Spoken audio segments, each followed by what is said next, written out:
Hello, everyone, and welcome to the Gospel Tech Podcast. My name is Nathan Sutherland, and I'm excited to have you here. The Gospel Tech Podcast is a ministry of Flint and Iron, and Gospel Tech is dedicated to helping families better love God and use tech. Today, we are having a conversation that continues this idea of how do we reestablish tech boundaries. So a couple weeks ago, we talked to Roger Smith. He's the VP of NBC Camps, and he talked kind of his experience of 30 years of in-classroom teaching, 30 years running summer camps, and basically working with young athletes and young adults as employees and as campers and seeing them grow up. And then after that, we talked about, all right, why do we need a tech framework? And last week we talked about, all right, well, how do we actually go about building this tech framework? And this week, I want to give a little more hands-on, specifically how, when we make a tech framework, what does that look like nuts and bolts wise? So that's where we're going to be headed today. I hope it's super helpful. I put a ton of time into prepping this to try to make it as concise and yet useful as possible. And I think it's going to be a big blessing. So that's my hope and prayer for you. So let's get this conversation started. Welcome to the Gospel Tech Podcast, a resource for parents who are feeling outpaced and overwhelmed as they raise children in a tech world. As an educator, parent, and tech user, I want to equip parents with the tools, resources, and confidence they need to raise kids who love God and use tech.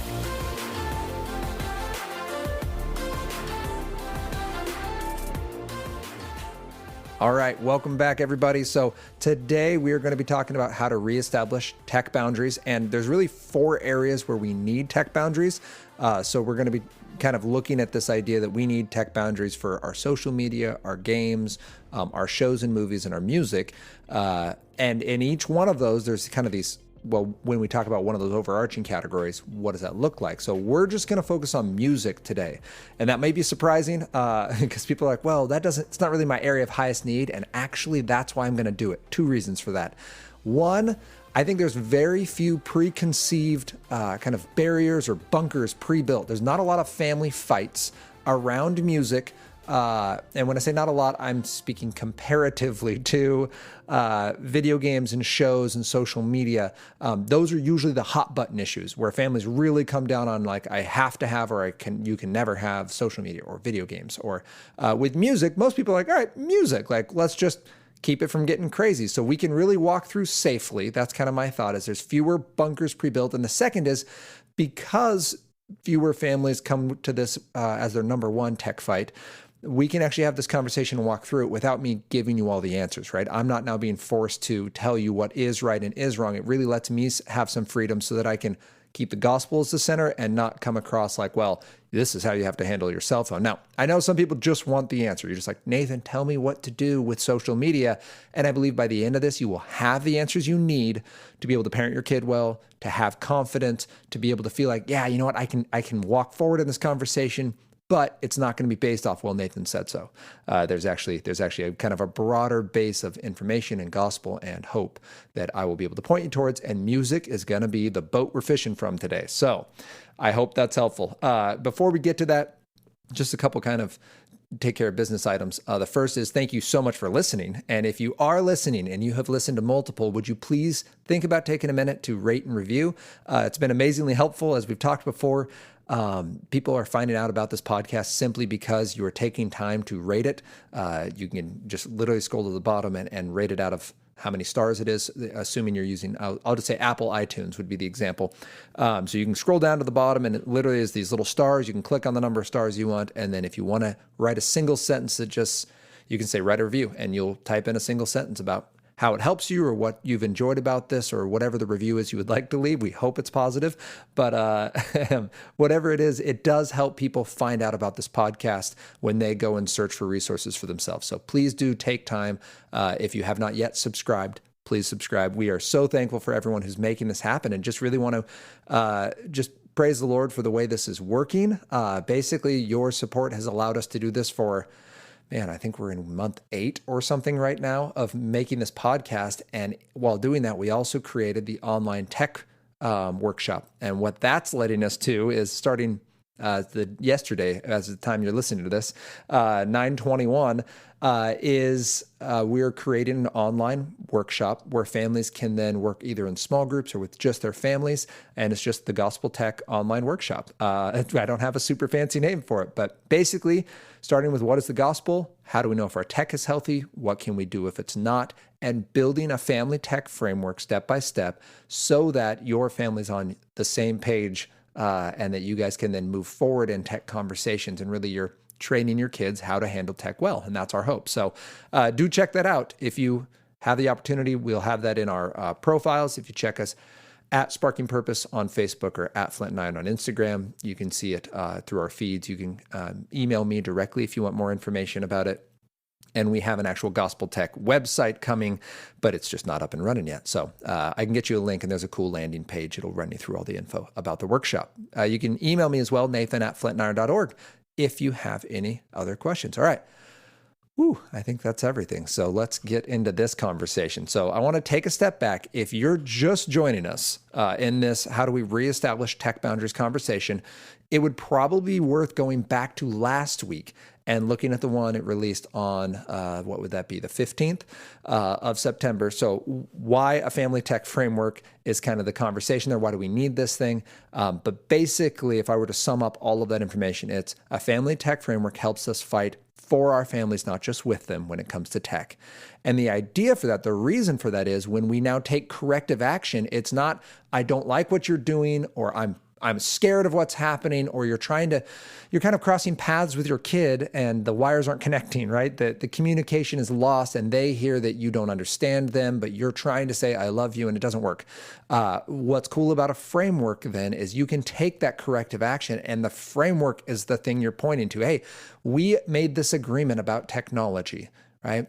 And my action is out of love. Yes, I might be removing something, or we might be adapting something that you enjoy, but it's not because I'm mad at you. It's not because I'm trying to be vindictive, or I'm even trying to win. It's because I love you. So I think kind of the best example I've seen recently in my life is my little baby girl, 17-month-old Hattie Bear, was playing at the top of the stairs with her brothers. She has learned how to crawl up the stairs and is absolutely loving access to the upstairs brother kingdom, right? Like just absolutely loves being around her brothers. Well, they were making her laugh, playing on pillows and stuff. And she was kind of bouncing up and down as she does when she gets excited. And I realized she was bouncing her way backwards towards these stairs. And I was able to have like one of the rare, I have newborn kitten reflexes. So this is one of the few times when I've actually reacted in time. Thank you, Jesus. But I literally had to do like a baseball slide where I went feet first to get my legs behind her and basically bowled her over as she began to tip down this 12 staircase, and was able to scoop her, right? Now she was scared. She started crying, like she was really upset about it, but I wasn't doing that because I was mad at her, right? Even though it hurt her a little bit, it didn't hurt as much as a backwards fall down 12 stairs would have. And so when we work through this kind of family framework idea, we have the ability to take sometimes even really assertive action, but it's entirely out of love. And it's then in this framework of, yes, but this is who you are. And basically my hope is parents can look at their kids and say, hey, son or daughter, that game, that show, that song or music, that app, it's causing you to withdraw. It's causing you to not have joy. It's causing you to become more aggressive. It's causing you to give up on things that God has given you. It's causing you to forgo those talents and that beauty or that amazing thing you do. Like there's a really specific conversation you can now have with your kid that is hope focused, right? Rounded in the gospel, believing that kid has a purpose. And now we say, okay, so because of that, because of my love for you and because of what God says about you, we're going to have to talk about what to do next, right? We're going to talk about removing or replacing or, right, adding something that is going to be more healthful for you than this thing. And that is really what we're talking about with a family framework. It's Proverbs 22:6, to raise your children up in the way they should go so that when they are old, they will not stray from it. That doesn't say make good rules so they can be better, right? Like the Old Testament would have done that great for us. We wouldn't have a need for Jesus. It's instead saying, show them how to do it, model it for them. And that conversation, both the one to have for the framework and then all the ones in the future that point back to the framework, that framework is built on the gospel, which is when we say, all right, well, okay, I get why I need one. It helps me fight for my kids, not with them. How? That was last week's podcast, was where you're going to start with the gospel, You're going to know the two types of tech. You're going to assess your tech health using a reset. I won't go into it now. Just go back to the previous podcast and set expectations in these 5 areas: time, place, content, priorities, safety. And that's what we're looking at today. So when we go, all right, well, how do I do it? We have those 4 areas where we talked that we're just going to address. So we have music, social media, games, and shows/movies. Those are kind of the 4 areas of digital tech that are the primary areas for confrontation and problems for families. Those are 4 primary areas of Drool Tech. One of the 2 types of tech. We're going to keep our focus right there in those 4 areas and specifically address music. So as we look at music, we're going to deal in those 5 areas. First, we're going to look at time. How do we set expectations for time? What does that even mean? Then we're going to look at place, at content, priorities in this technology area, and safety. And I'm actually going to merge a couple. I'll tell you as I go, but I just want to warn you, we're not going to tackle either all of those. Wow, words. We're not going to tackle all those individually just for time and kind of ease. And I want to show you how natural this conversation can be. So let's talk music. So I don't know about your guys' families. My family growing up was not huge into music. Like it wasn't just part of our daily life. It wasn't something we're into all the time. So music kind of came late in life for me. Some of your kids may feel that way about music. Like, it's fine. Like we listen to it as a family, but I never seek out music. And sometimes, especially young people, absolutely find that music is their muse, right? It is the thing that helps them communicate with reality. It just gets them right in the feels, and it makes them feel more alive and more connected. And they absolutely live day to day through their music. So when we look at music, we're going to have this conversation. We're going to start with this idea of time and place, right? That we need to have a time and place. And we can go with the Ecclesiastes 3, 1 through 3, or we can go with the birds. For everything there is a season, right? Like whatever your connection to this is, I guess they're singing about Ecclesiastes, so we'll go there. And just to remind you what Ecclesiastes says, it says there's a time to be born and a time to die, a time to plant and a time to pluck up what is planted, a time to kill and a time to heal, a time to break down and a time to build up, a time to weep and a time to laugh, a time to mourn and a time to dance. And it goes on, it goes on, it goes on. But the idea is for everything, there's a season, right? There's a time for each of these things that God ordains and that God puts into our lives, and that we want to make sure that we are being aware of that time. So when is then the time and the place for music? And when should we use it? And when is it probably not the most appropriate? And so some examples, when you're talking time with your kids, you're like, all right, kids, we're setting up a family tech framework so we can make sure we're all on the same page. Category 1, music. All right, we're going to address music. Let's talk about when is music appropriate. We need to think about, all right, what time of day is appropriate? How much time in any given setting is appropriate? Are there some major wins, like when you're doing your morning routine, is that appropriate? During your quiet time, when you're exercising, during family time, when you want to deal with frustration and when you're trying to do homework, right? Like when are the appropriate times for music and when not? Right? And we'll walk that out a little bit as we go through kind of what's a priority for us and such. But just know, like, you need to talk that out with your kids. It's not fair to get upset with our children if they're using music because they like it and we haven't said, hey, you know what? That's inappropriate to listen to music right now. Okay. So we need to address that. And then where should we listen? So yes, there's the time piece, but many of those time pieces are tied to locations. Like family dinner time is usually tied with a family dinner location. So like at the table, we had to set a rule for our 4 and 6-year-old. No singing at the dinner table. It's not because we don't love songs. It's because you guys sing all the time and we can't hear our own thoughts. And we actually, right, we want to be able to do family dinner. So we had to make a rule. Also, the boys started fighting about the lyrics of songs. And there's only so many times you can fight about Down by the Bay. Like, let's just be serious. So when is it appropriate? Where is it appropriate? Where should music be listened to? When's it okay to have AirPods in versus listen to it out loud? And let's take a quick aside on AirPods. So as a middle school teacher for a decade, one of the conversations that would come up every single day in class, every single period in class over the last 3 years, thank you AirPods, is the wireless speaker situation. So I'd say, hey, you need to pull those out of your ear. Kids would say, well, I'm not listening to anything right now. I'm like, well, all right, there's really, two problems. One, I can't tell that because it's instantaneous that thing could be turned on. And two, I don't believe you. Because really, let's say that you're really not listening to anything. AirPod is in, you just really like to have it in your ear at all times and it's not on. There's a couple problems with that. I guess the first is you're so attached to this music projector that you cannot actually have it out of your ear. It's uncomfortable, right? To not have it in there. That there's probably some level of noise just always on. I had kids who would keep it really, really low and just in one ear. But like all of their thoughts are now being filtered through whatever that little bit of noise is that's coming through because that's their comfort place. They just can't handle the silence, which it's not silent in a middle school classroom. Like I'm not that good of a teacher. So like they can't handle the normal amount of noise. They need that constant drip of noise.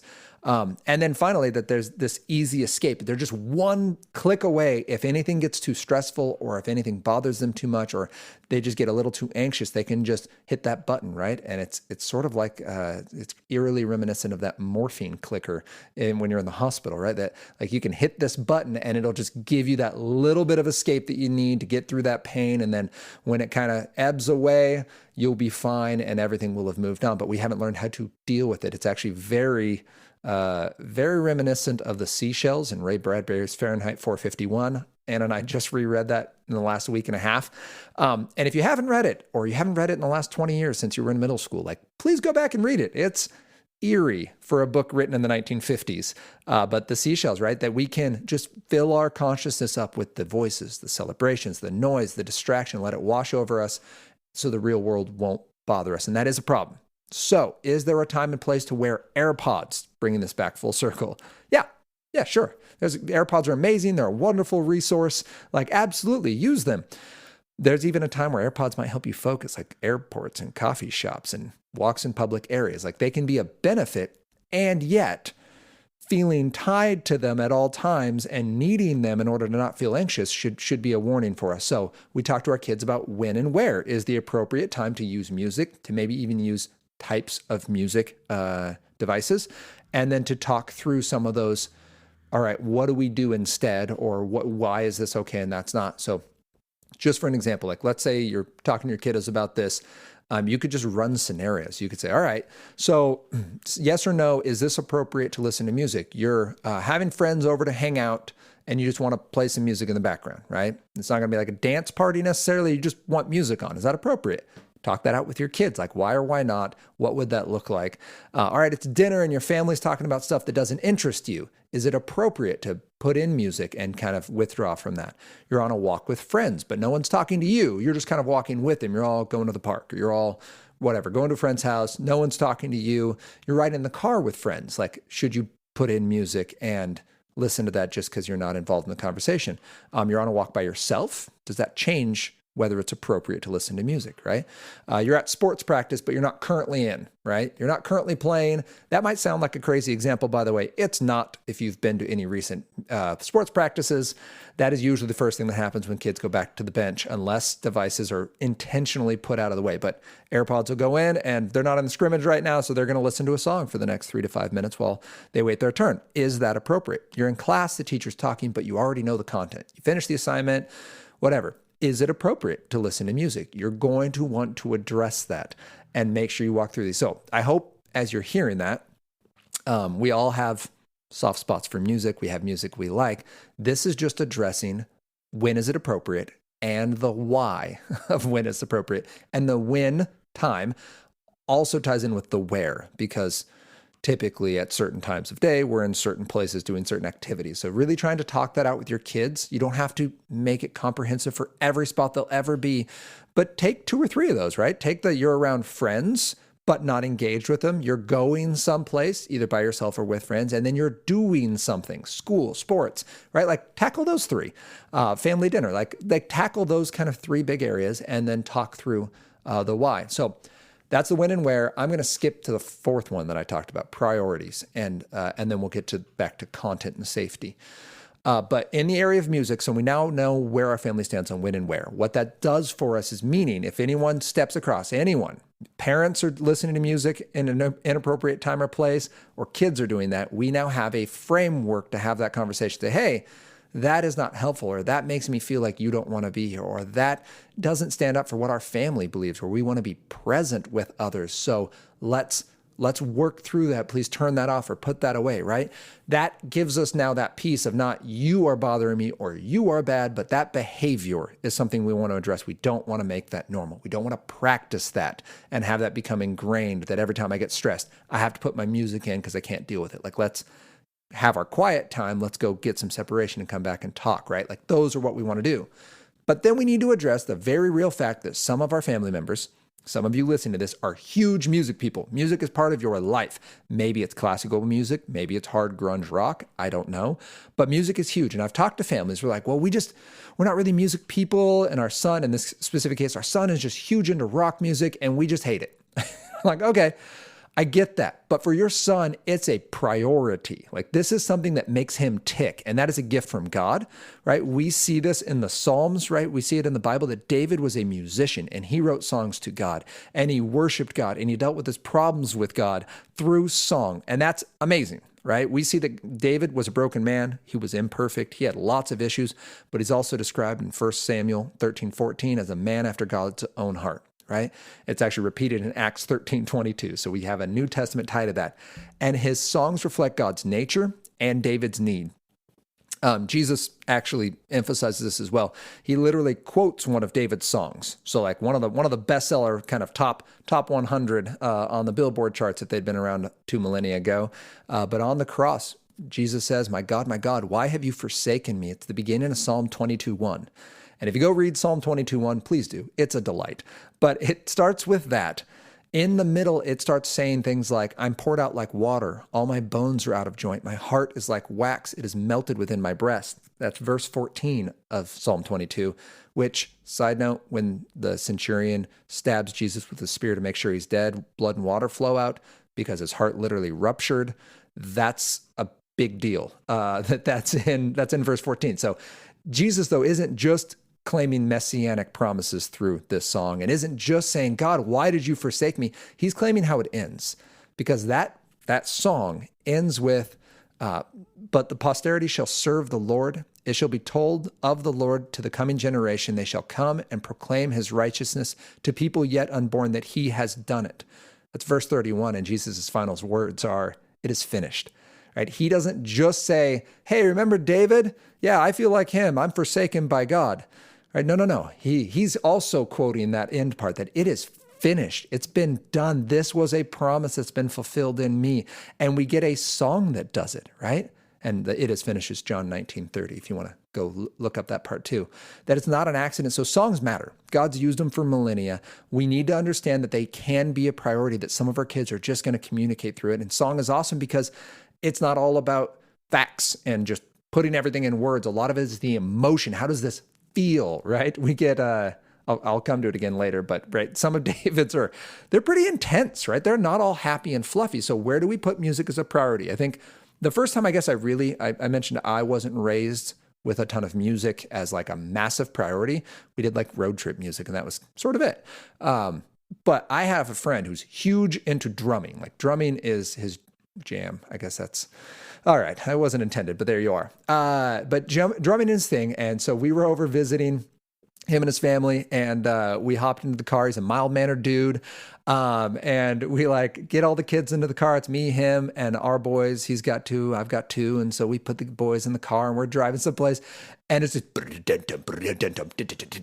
right. And it's just like this super intense, like drum beats and these crazy rock songs. And the songs aren't inappropriate, but like I turned around and his son is just like bopping his head and like hands are tapping the car seat, right? He's keeping along with the rhythm. And I look at my boys and they're just giant, like you can see the whites of their eyes all the way around. They had no idea what to do with this music. And it was just different, right? Like this in his family, music was a priority. Drum set was in the living room. Like kids played drums. Like they loved watching their dad drum. It was a really cool thing. But for us was something where I was like, oh, like my kids don't understand this because dad does not have a priority on music.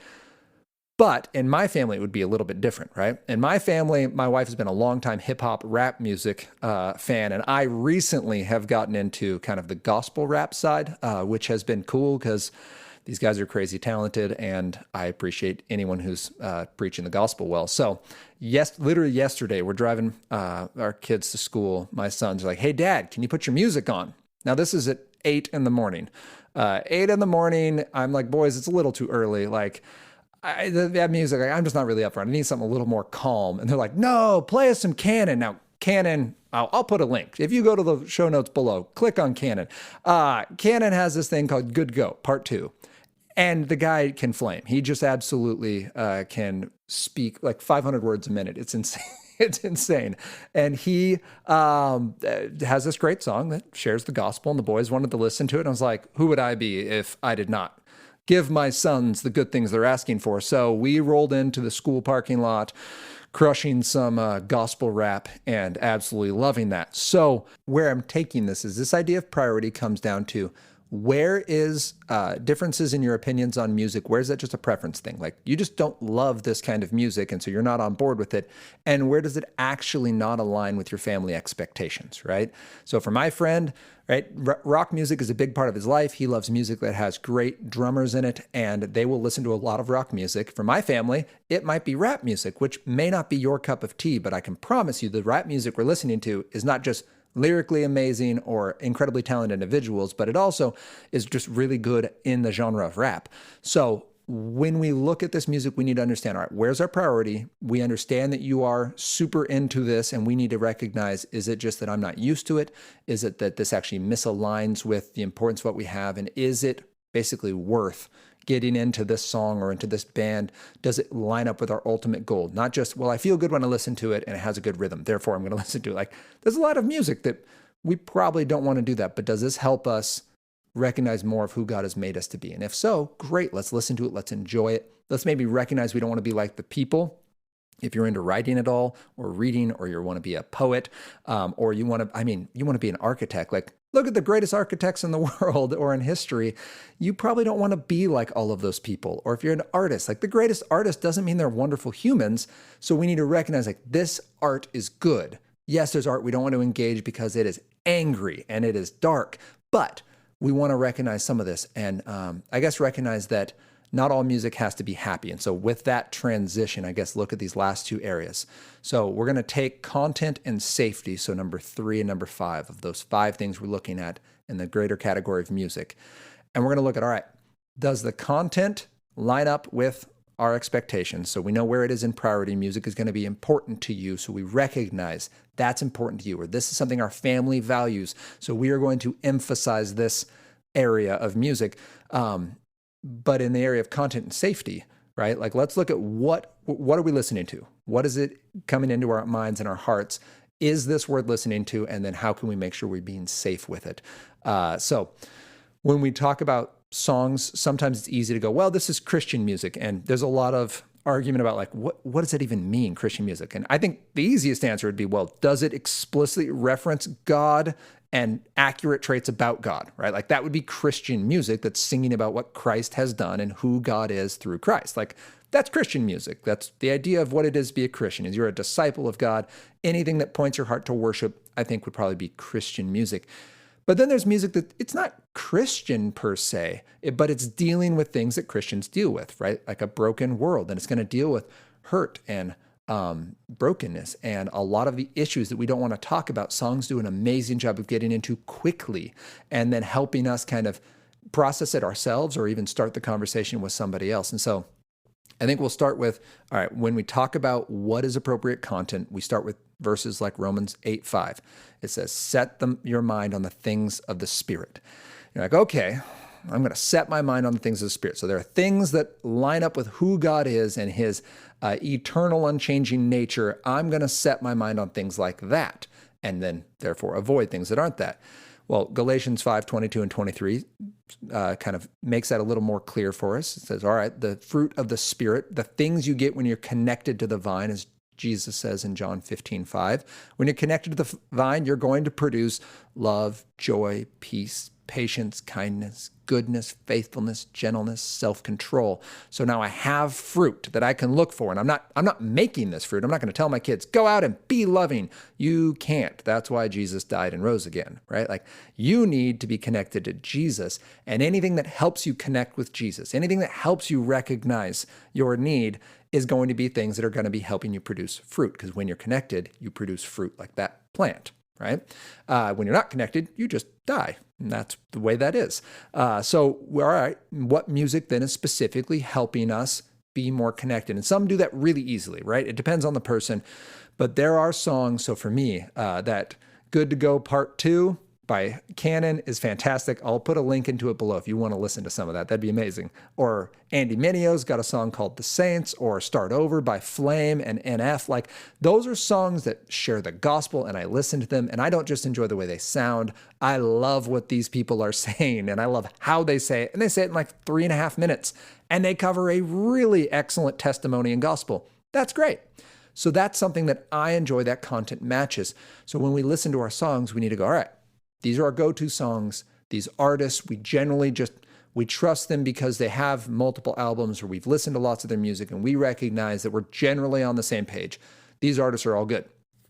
And then there's songs that fall in that they fall in the gray area. They deal with some stuff that may not be age appropriate, but they do it really well. So if you've ever heard the song Hurt by Johnny Cash, it's originally a Nine Inch Nails song.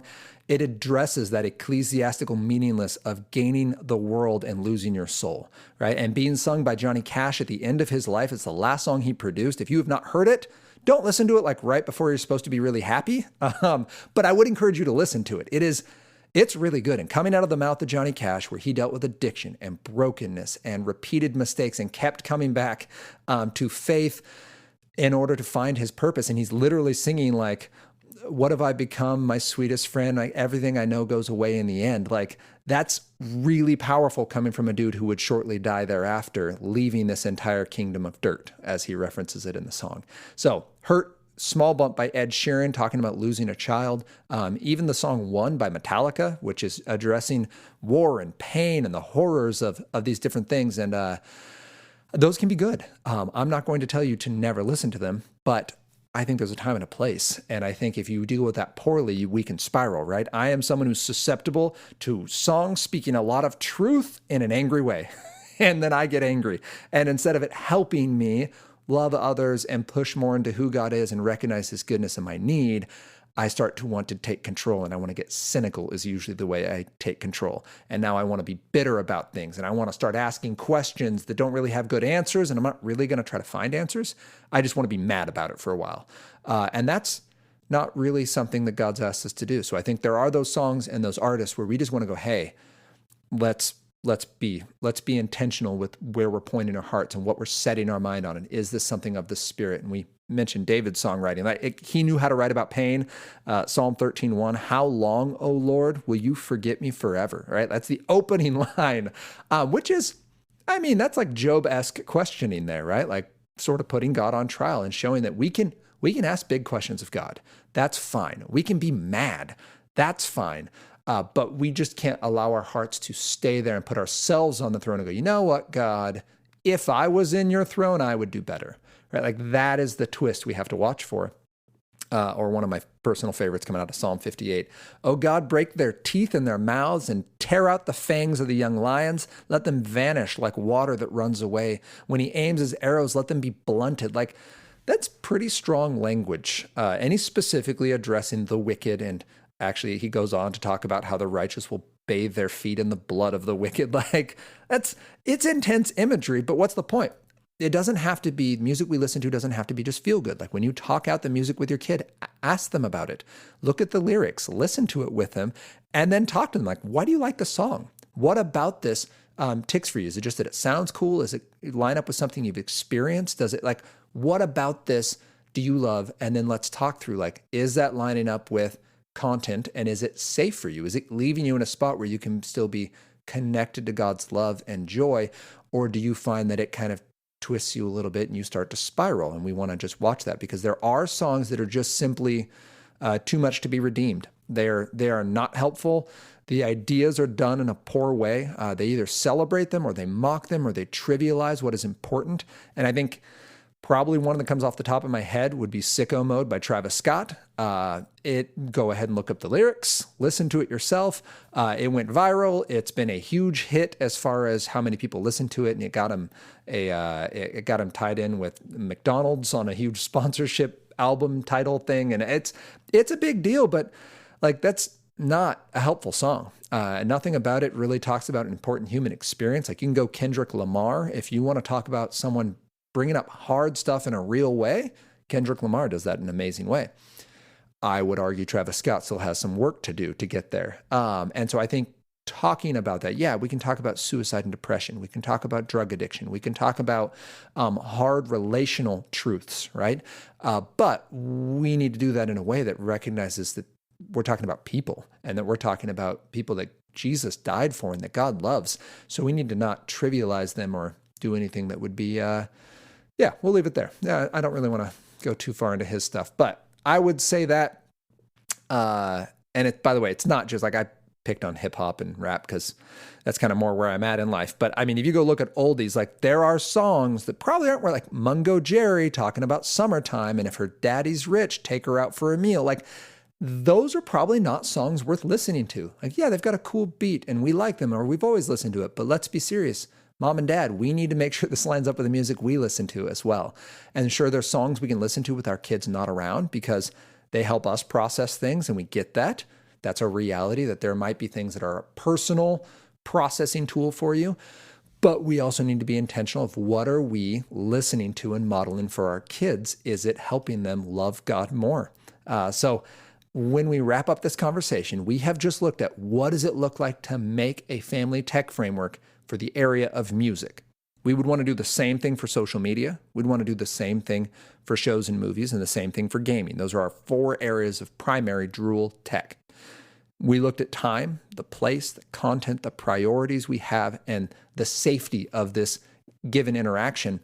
And basically what we're doing is we're Proverbs 22:6 our kid. We're going to model for them what it looks like to love God in action. So we're not just giving them a lot of fun facts like, well, you should do these things. The Old Testament's already done that. There's a reason Jesus came and died in place of all the sacrifices we were going to have to make so that we actually now can be filled with the Holy Spirit, so that we can now be empowered for the good work we're called to do, so we can now love others with strength well beyond our own. And we don't have to claim, well, I need this thing. No, like there are things that are a blessing. We can love music. It can be a priority for us, but we need Jesus. Everything else becomes optional. And as we walk them through that, now we can fight for our family, not just with them. We can love God and we can use tech and it can all work together. So I hope that this conversation was a blessing and a benefit to you. I hope that it was an encouragement to you.